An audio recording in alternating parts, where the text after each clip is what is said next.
ایک شخص حارث بن حشام نامی نے حضرت صلی اللہ علیہ وآلہ وسلم سے سوال کیا تھا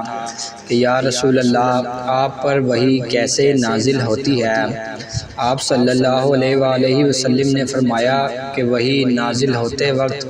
کبھی مجھ کو گھنٹی کی سی آواز محسوس ہوتی ہے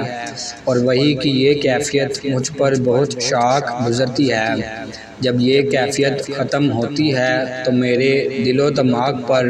اس فرشتے کے ذریعے نازل شدہ وحی محفوظ ہو جاتی ہے،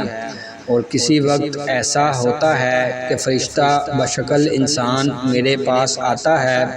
اور مجھ سے کلام کرتا ہے، پس میں اس کا کہا ہوا یاد رکھ لیتا ہوں۔ حضرت عائشہ رضی اللہ تعالی عنہا کا بیان ہے کہ میں نے سخت کڑاکے کی سردی میں حضرت صلی اللہ علیہ وآلہ وسلم کو دیکھا ہے کہ آپ صلی اللہ علیہ وآلہ وسلم پر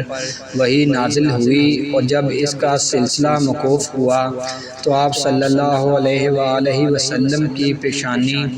پسینے سے شرابور تھی۔